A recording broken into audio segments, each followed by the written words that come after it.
Welcome everybody to tonight's session.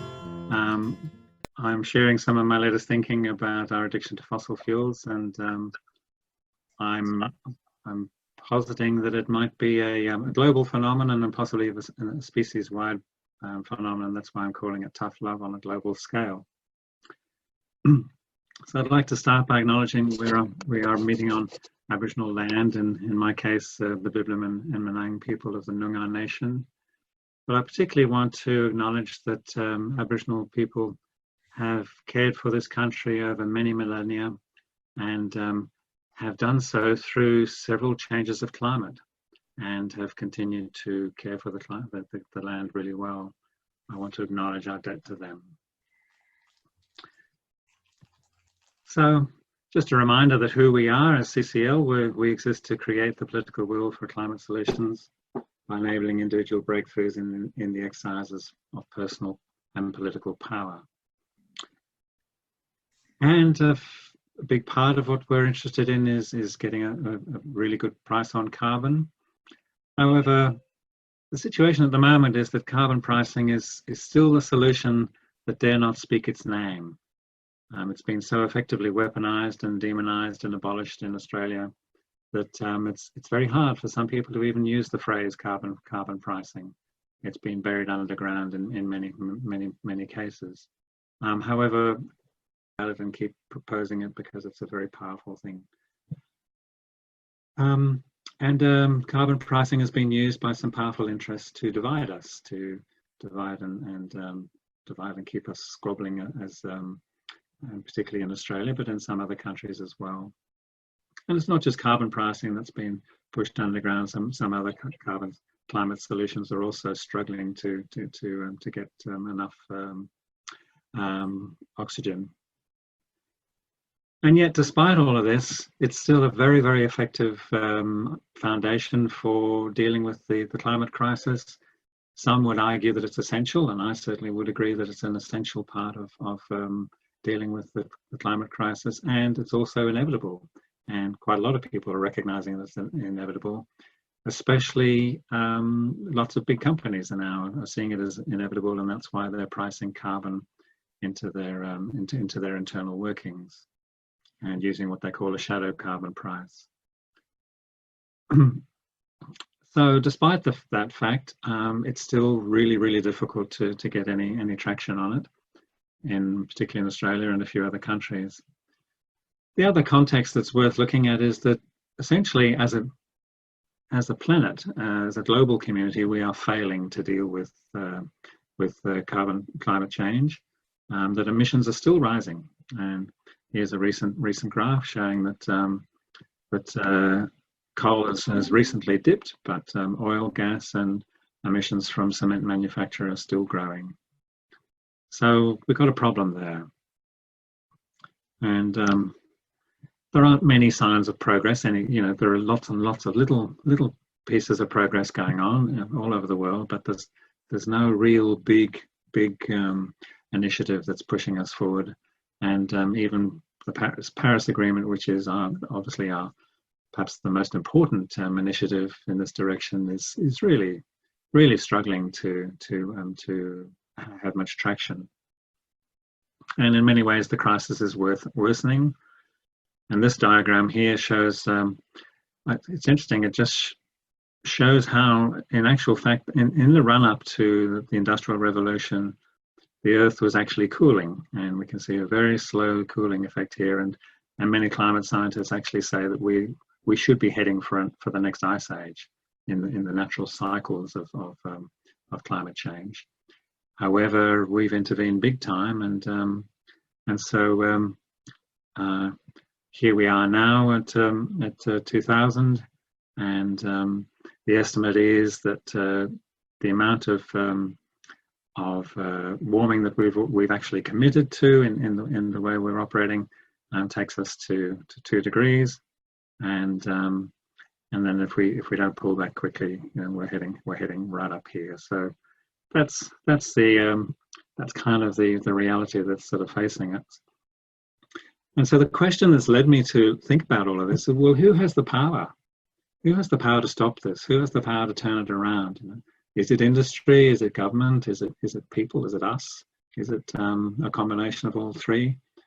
And what's been really interesting for me is that in quite a lot of the meetings that we've been having, I've begun to recognize that many of the people that we're talking with in government and in industry seem to feel powerless, that they seem to be as powerless as I sometimes feel. So that made me think, well, what's going on here? And it also led me to the question of what is power anyway, which led me back to our foundation training in CCL, the climate advocacy training, which many of you will remember, gets us to look at the question of what is the difference between power and force. And one of the examples we use to distinguish between power and force is talking about a story about how Mahatma Gandhi, when he was in South Africa before he came to fame with his later work in India, he was working to support some various sort of liberation efforts in amongst the Indian population and the African population in South Africa. And he came to have a meeting with Jan Smuts, who was effectively the ruler of the Transvaal at the time. He was asked what he was there for, and by Smuts, and he said, "I've come to tell you that I'm going to fight against your government." And Smuts was quite interested in this and said, "Really? Do you have anything to tell us? Anything else to tell me?" "Yes, I'm going to prevail," he said. "And how are you going to do that?" "With your help." And Smuts wrote in his diary many years later that that's exactly what happened, that he, by building careful relationships with him, and he was able to use Smuts' power to enable him to address some of the issues that he was fighting for. So two different bits of power, different types of power there that this is one of the things that he wrote in his diary. He appealed to what was best and most noble in me. So it raises the question, the issue of these two different types of power and force. And I like to think of what we need to be mobilizing, and we do mobilize in CCL, is what I call real human power. And that is the power of connecting and building good relationships, finding common ground, cooperating to make a better world for all of us, transcending the divisions that get established between us, and ultimately uniting to overcome the oppressions that attempt to divide us. So that's what I call real human power. But what people often think of when they talk about power is really force, and that's what Jan Smuts, General Smuts, had in spade loads, and yet ultimately he lost against Gandhi's genuine human power. And force is, instead of being human in the ways that I've described, is very adversarial. It tends to be divisive. It's about divide and rule. It can be very, very abusive and destructive. It's generally exploitative. It exploits other people, and in many ways we can see that it's exploiting our planet and our environment. It's often coercive and oppressive. Quite contrasting types of human activity.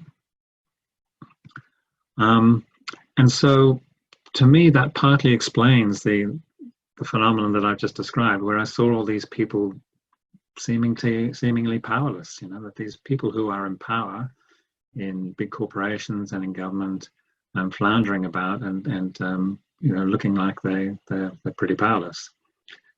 That started me on this quest. Also helped me to. It's very clear that the power that some of these people have is kind of systemic power, that their position in the system gives them power, but they don't have necessarily that genuine human power. And there is a way in which the way the system is set up is that people who are in that system are often forced to use force. So it's not as if they're willing participants or evil people or bad people or anything like that. It's just that the system kind of perpetuates itself, and and puts people in a position where they're forced to use force. So why? Why is all this powerlessness about? Why is it so difficult for us to move forward? Well, it came to my mind that, well, it's an addiction. We're all addicted to fossil fuels, me included. And that it's when we're dealing with an addiction, it just makes it obviously very much harder for us to be able to think clearly and to make sense of what's going on around us. And so I began to think about a bit more about this addiction. So thinking about our society, well, it seems to me very, very clear that the fossil fuel industry itself is extremely addicted, because essentially it's made massive profits and generated an extraordinary wealth over the last 200 years. And you know, why would anyone want to give up such a massive you know, milch cow of wealth generation? You know, I can understand to some extent if I was in the fossil fuel industry, I wouldn't want to give it up either. It's a very, very seductive and attractive thing. So when we think about how do we tackle that, well, you know, we have to recognize that there's this big addiction going on. But also our whole economic system in many ways is addicted to fossil fuels. Because fossil fuels have enabled our economy to generate extraordinary wealth and to grow at an extraordinary rate over the past 200 years. And so our economic system is addicted in itself, and we have this clear picture that, you know, every government has to maintain a certain amount of economic growth just to keep things moving. So that's part of the addiction. And then as a society too, we owe a lot to fossil fuels. Essentially, our civilization, the current civilization we're in now, was built on fossil fuels. Fossil fuels have enabled a massive growth of not just our economies, but also our population and our food supplies, but it's important to notice too that this process has also led to gross wealth inequalities, which are another important danger. And then the last piece, of course, is us, individual earthlings. We're kind of addicted to fossil fuels for countless pleasures that it delivers to us. You know, so much convenience, the pleasures of travel and you know, leisure and those sorts of things are partly courtesy of fossil fuels. An enormous amount of comfort, and I'll come back to that word later, and even luxuries. You know, you know, before the Industrial Revolution, luxury was only available to very, very small numbers of people, and now it's available to large proportions of the population. So then it's also, I thought it was useful to think about, well, think of it at the national level, you know, to draw an equation with the drug industry, and at the top of the chain in the drug addiction process is the drug barons, the people who produce the drugs and distribute them out to their supply lines, and obviously the fossil fuel companies are fit into this category if we're looking at it in this context. And the drug industry depends on pushers, and the pushers are in this case are the dependent industries who need the fossil fuels to produce their goods and generate their wealth. Governments and all sorts of institutions are also kind of hooked on the system. And then there's us, the users, the consumers. They're the ones at the bottom of the chain, and we are kept addicted by the seductive promises of the fossil fuel industry, and of course the marketing industry that's holding out sort of very attractive baubles to us all the time. So that's a sort of a parallel with the drug addiction. And then taking it up to an international level too, then some countries can be equated with the drug baron. And Australia is obviously one of those, because we are the 5th largest producer of fossil fuels in the world. Clearly, in the same way as the fossil fuel companies don't want to give up the massive profits, likewise Australia doesn't particularly want to give up the exports that the fossil fuel industry delivers to us. So we're kind of in the drug baron situation there. The pushers are partner countries, countries that are similarly engaged in the fossil fuel industry, and then I guess the users are the dependent countries around the world who are sort of dependent on fossil fuels and are buying it from us and other producers. So I talked long enough now, but so what I'd like to do is for us to have a bit of time to reflect on what I've been saying, and in particular to think about our own addiction and to what degree are we caught up in the system? How compromised are we in terms of our own addiction? So the question I'm posing here is, if fossil fuels had to be phased out in 5 years, in other words, we had to go cold turkey on fossil fuels before enough alternatives are phased in, because it would take a bit longer probably than 5 years for us to phase in all the replacements needed to enable us to continue similar lifestyle. What would you have to give up? And secondly, what would that be like for you to have to give up whatever it is you identify that you might have to give up? So that's a question that I'm posing to you. Moving on, I'll just say a little bit more about what I've learned and understood about addictions, and there are essentially 3 really important mechanisms that are part of the process, and I guess they're part of the way we humans work, is that we tend to seek pleasure. Of course, we humans enjoy lots of things, and we seek pleasure. We tend to avoid pain, naturally. And we also try to conserve energy, so that we have enough energy to deal with whatever, an emergency that comes up. This is, personal energy. And of course, fossil fuels helps us with all 3 of those things.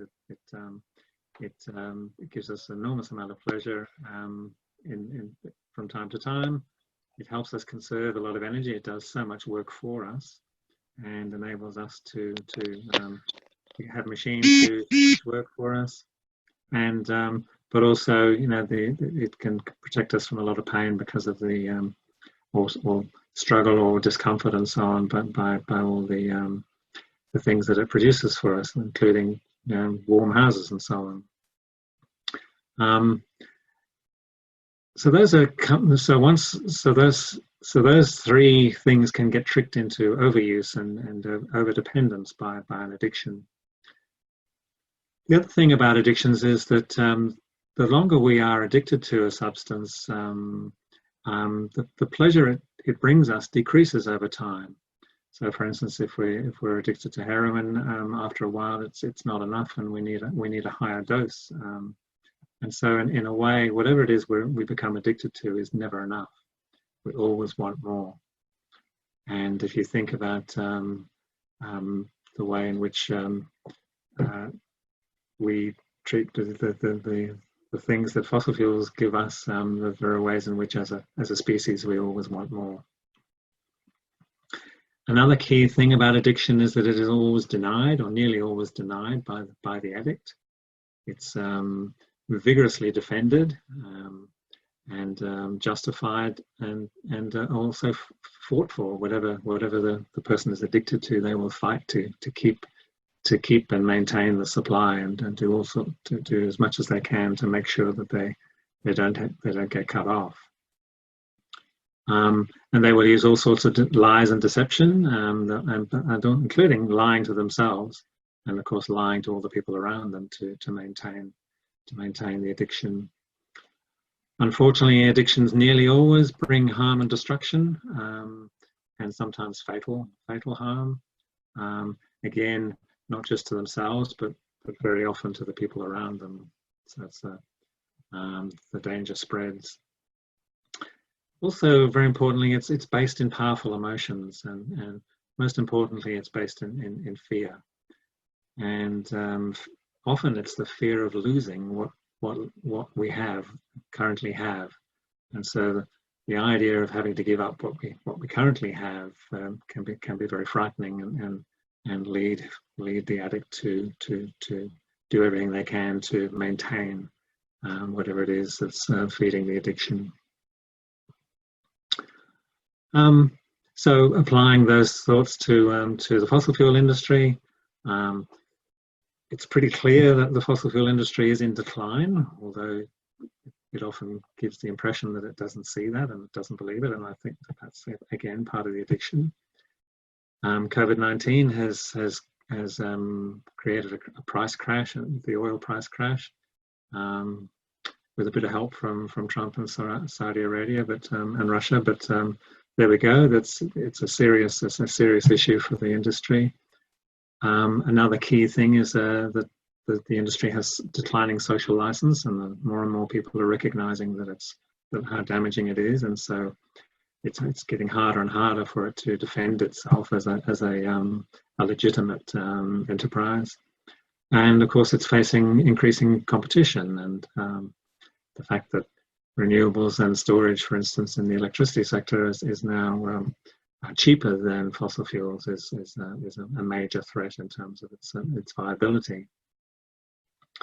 But like a good addict, it's fighting to retain its dominance, and it's fighting in several ways. The first one is misinformation, and we know that the industry has been putting out misinformation to make it look like fossil fuels aren't the cause of global warming, or to sow the seeds of doubt, to use the merchants of doubt phrase. And they're still to some extent giving out misinformation, although even though some of them have even admitted that they were giving out misinformation in the past, to some extent they're still doing it. Another key thing is that the fossil fuel industry still has enormous market power, even though it's in decline. And Carbon Tracker did some analysis and identified that 25% of global equities, in other words, what makes up the stock exchange and other exchange mechanisms in the finance world, are linked to fossil fuels. So they still have a lot of market power, even though it's declining. And they still use aggressive lobbying and political control to keep governments on side, and to keep governments addicted to keep them part of the addictive system. Very important. And also they're still managing to get subsidies out of us to enable the addiction to continue. And the IMF released a study last year, in May last year, indicating that fossil fuel subsidies amounted at a global level to $5.3 trillion US dollars a year, and that our share of that in Australia is about $29 billion. So that's a huge subsidy, and if you think about it, obviously that helps maintain the addiction and keeps it going big time. And so whilst the industry is causing great harm, whilst it's doing all of this, it's causing itself great harm. It's causing their families a great deal of harm, even though it is providing them jobs and employment. So it's providing some obviously there are good things still flowing to them, but ultimately it's pretty clear that it's a downward track, and the communities that they operate in are also suffering harm. So, like all adults, they need to wean off the drug, in this case fossil fuels, and they need to phase out and phase into the next thing, which is obviously zero carbon energy sources need to be phased in, and an addict needs to be phased off what's harmful to them, and to then phase into what is useful and constructive. But in order to do this, an addict needs empathy. it needs people who are around the addict to be empathic and to help and to understand what's going on and to see how much the addict is stuck in a sort of a powerlessness that I described earlier. They also then need tough love. They need tough love from the people around them, particularly people in their families and loved ones, because what often happens in an addiction process is that the people around the addict are drawn into what's sometimes called codependency, where they become part of the addiction in a sort of a way, and often end up enabling the addict to continue their addiction in various ways.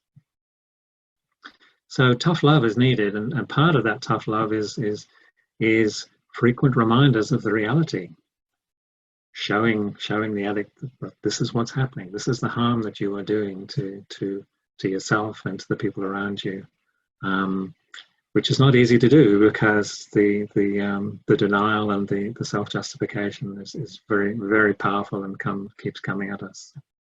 So it's very hard to be the deliverer of tough love. In order to wean off and phase out, essentially the fossil fuel industry needs a steady glide path towards zero carbon. And this illustration shows it nice and clearly, and except that it's a fairly gradual glide path. I think it probably needs to be quite a bit steeper than that, but there you go. And a clear price on carbon, a clear price signal would guide that transition, and so that's why we believe carbon fee and dividend would provide that glide path and enable the industry to plan how to phase out of their current activities and phase into whatever else they need. But we need that same price signal as us, for us to wean off our fossil fuel addiction as well, because while fossil fuel products are artificially cheap, naturally we will use them from time to time. We will buy them because they're fairly convenient and useful. No matter how much we've worked to reduce our carbon footprint, whilst it's still cheap and attractive and there aren't many alternatives, we still have to use some of them, even in the bread we buy. So we're not choosing. We can't choose not to buy the food that happens to have fossil fuels embedded in them. So we need the same price signal for us to wean off. So essentially, as I see it, we have two choices: business almost as usual, and that's what possibly our government is wanting to re-establish here. And if that happens, then we're heading for massive disruption because of the growing climate crisis. Possibly ecological breakdown, the extinction crisis that's happening partly because of global warming and partly because of other things.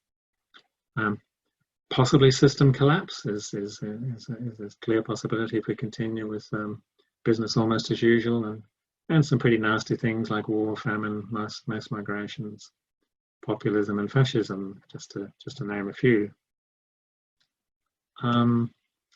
And the other choice is a price signal that drives a relatively smooth transition.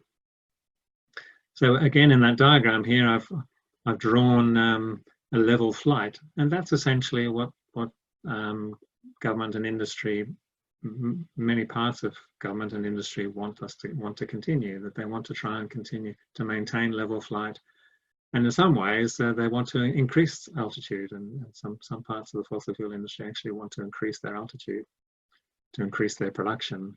And of course that essentially means that it just means a crash and burn at some point.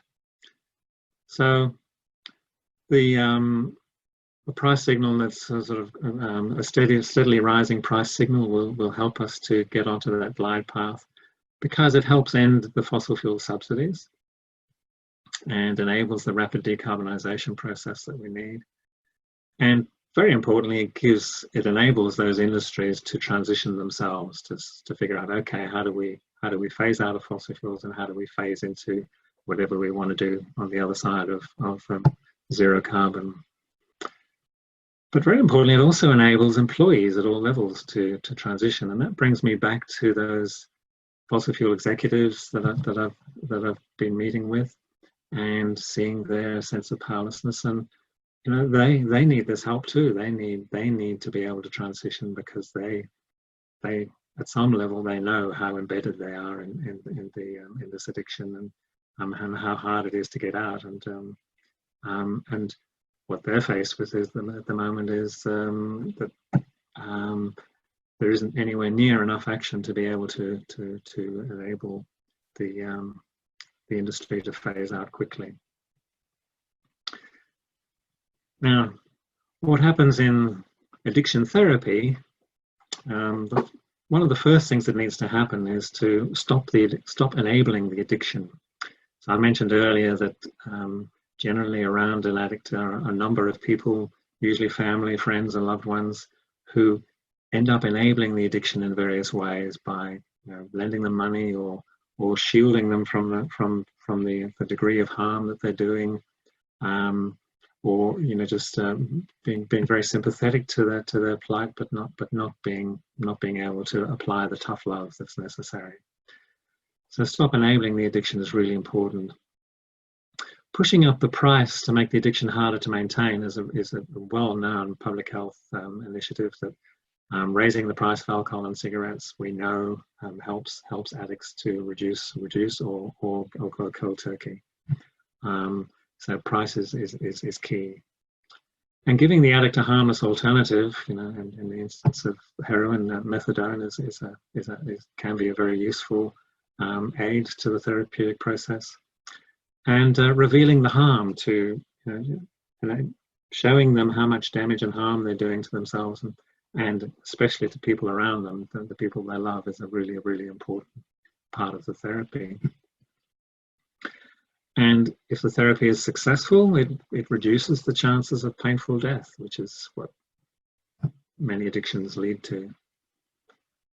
Drug addictions, that is. So let's think about carbon-free therapy. How does it line up with that? And one of the key enablers of the addiction is the subsidies. As long as the subsidies are in place, fossil fuel industries are naturally going to continue to pump out their product, and the artificially low price will make the product more attractive, and we'll just keep it dominating the industry.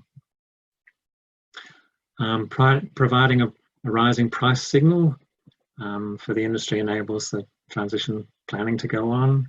So that's a direct parallel of raising the price. So that's a direct parallel. Give the industry and consumers low carbon alternatives. And again, what a steadily rising carbon price would do is give the industry and or us consumers the ability to choose low carbon alternatives, and particularly as those low carbon alternatives would be steadily coming down in price, and the high carbon alternatives would be rising in price. So it makes it the transition a lot easier.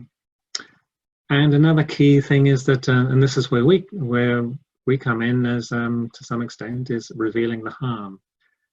However, we know that in climate politics, it's really important to stay focused on the solution mostly, but at times it is really important to use a bit of tough love and to enable an addict to see the harm that they're doing, particularly to themselves, in terms of what are the long-term prospects of them continuing on the addiction.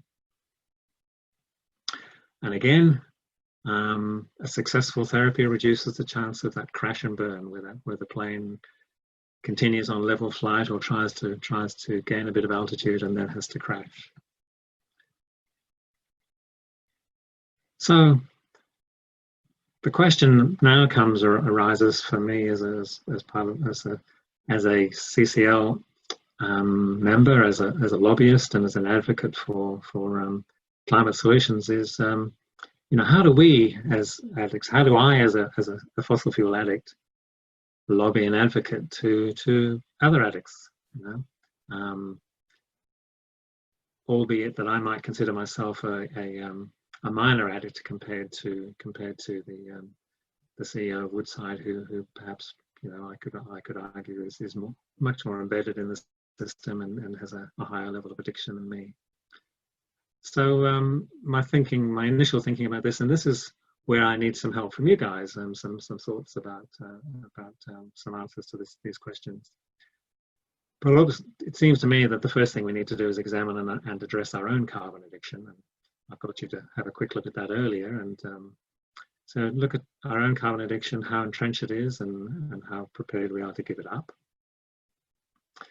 But then we need to figure out, well, how can we recognize and empathize with their addiction when we're meeting with them, when we're writing letters to them, when we're discussing with them, having that idea that they're embedded in an addictive system and have this fossil fuel addiction. How does that change the way we interact with them? And recognizing and empathizing with their addiction might help that. Applying some tough love, I think, is really important. Confronting sometimes to reveal the amount of damage that's being done, not just to the world around them, but to themselves as well. To confront the denial and to avoid the red herrings, to be very careful about the red herrings that sometimes they will put up to distract us or to justify or to keep the addiction running. To care about them, to be genuinely concerned about how, where they are in the addictive system and how it's running their lives. And finally, to disable, to cut off the enablers, and that's a pretty hard one because the enablers are pretty active and pretty strong, and we have the Murdoch press, for instance, and we have many the denial industry is quite strong. So in many ways they're enabling, but also there are ways in which the industry itself parts of the industry itself are enabling themselves to keep going. And of course the fossil fuel subsidies that I mentioned are a key enabler. I was talking about this to some of my colleagues in the US and Canada, and they reminded me that this young woman, Piper Christian, she's only 19, and she was the keynote speaker at the CCL annual conference in Washington last year. And I recommend you listen to her talk. It's on the YouTube. So if you just Google Piper Christian CCL.org, you'll get it. And she talked about, she made it a very personal story. She talked about her grandfather, who was an alcoholic, and how it affected her whole family. And she made the same analogy that I have, that essentially we're dealing with a fossil fuel addiction. And she talked about how she worked with a bunch of her high school students from the age of 15 to get her state legislature to pass a resolution in favor of climate action. It wasn't actually legislation to do anything particular, it was just a resolution of support. And she described how she and her colleagues fought for that, and how, very importantly, CCL came in fairly soon, after about a year after she started, to support her and her colleagues, and how successful they were. But she pointed out that in order to hold out against an addiction, you need persistence, dogged personal commitment to push through, to keep pushing against the addiction, because the addiction is so powerful.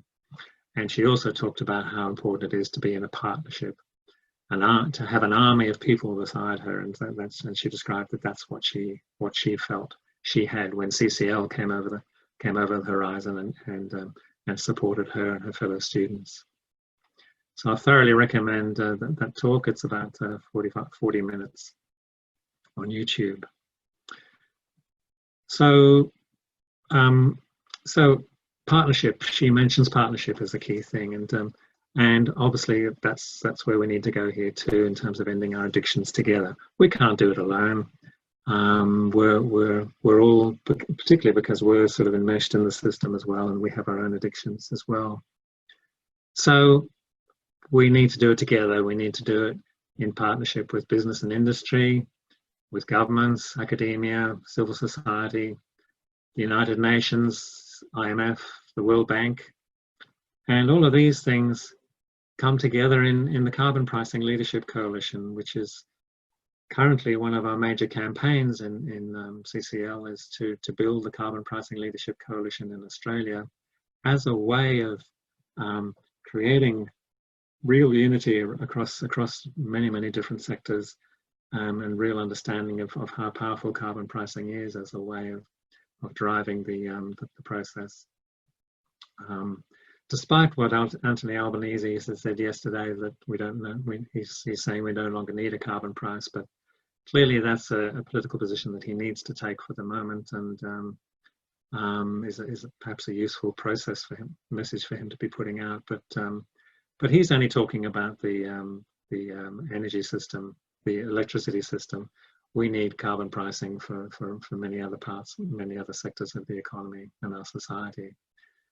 So Carbon Pricing Leadership Coalition has enormous potential to help us break through and break this addiction.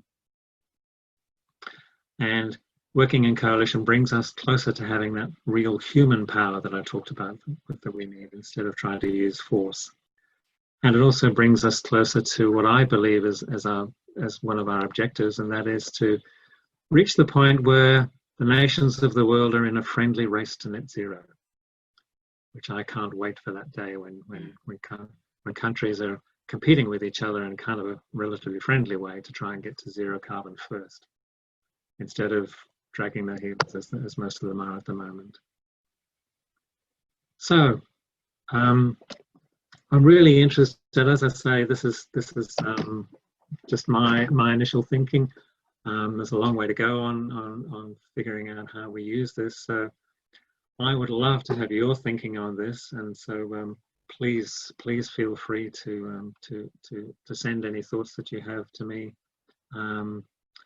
by just emailing me or finding or just emailing me at rod@ccl.org.au, rod@ccl.org.au. That way I can benefit from your wisdom and your thoughts about how we proceed with this. And finally, I want to visit another value that CCL talks about. Remember, in our early training, we learn about respect, appreciation, and generosity. And we dwell on respect and appreciation quite a bit, but my experience is we don't talk so much about generosity, but I think it's a really important value. And in this context, I think it applies, because we need to think about how can we be generous to our fellow addicts, because they need addicts need a lot of generous, thoughtful, tough love, and it's not easy. It's not it's a very difficult thing to do, but if we take a generous spirit to that task, it makes it easier for us to carry through. If we're seeing it as a drudgery, as a difficult thing to do, well, then it's a lot harder. So doing it as an act of generosity, I think, is really important. But also, it's a process of being generous to ourselves, because if we can break this addiction, then our own lives and our own livelihoods are going to be much safer and much more secure and sustainable into the future. Generous to the future, and very importantly, generous to the young and the yet to be born, who are, coming into this world where fossil fuel addictions is kind of reaching its crisis point is not an easy place for them to be.